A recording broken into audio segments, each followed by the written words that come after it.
இது நம்ம கிச்சன்ல நம்ம இன்னைக்கு என்ன பண்ண போறோம்னா புளிப்பொங்கலும் டாங்கர் பச்சடியும் பண்ண போறோம். டாங்கர் பச்சடிக்கு முதல்ல இது வச்சிருக்கேன், கட்டி காய வச்சிருக்கேன். இது எந்த எண்ணெய் வேணாலும் எடுத்துக்கலாம். இதில் ஒரு 7 ஸ்பூன் கடலை எண்ணெய் விட்டுட்டு எண்ணெய் சுட்டு எடுத்து இப்போ கடுகு வடிக்க வச்சு கடுகு வடிக்கிறது 2 ஜீரகம் போட்டுக்கோங்க, பச்சை மிளகாய் போட்டுக்கோங்க, கருவேப்பிலை, பெருங்காய் போட்டிருந்தா போடலாம். நான் பெருங்காய ஜலம் இருக்கிறதுனால நான் அதை போட போகிறதில்லை.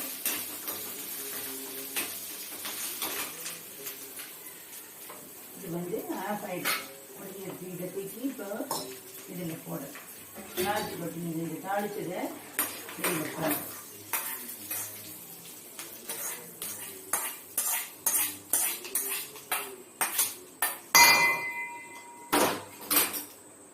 நம்ம என்ன பண்ணுறோம்னா இது இதான் டாங்கர் பச்சடினா வேற ஒன்றும் கிடையாது. உளுத்தம்பருப்பையும் முழு உளுத்தம்பருப்பையும் ஜீரகத்தையும் ட்ரை ரோஸ்ட் பண்ணி செஞ்ச பவுடர் இது.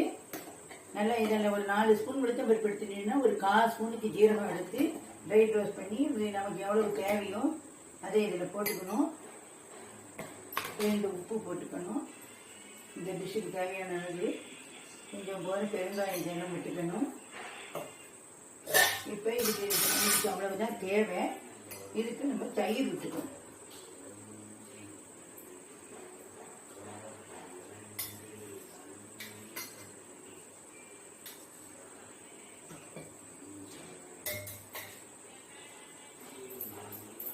கொத்தமல்லி இருந்தால் கொத்தமல்லி போட்டுக்கலாம்.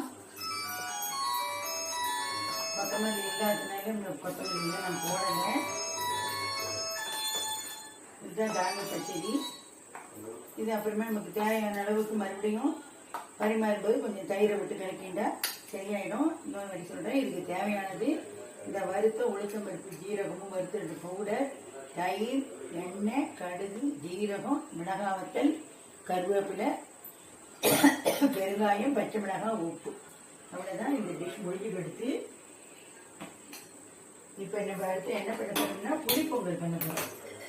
புளிப்பொங்கலுக்கு கட்டி அடுப்பில் வச்சுட்டு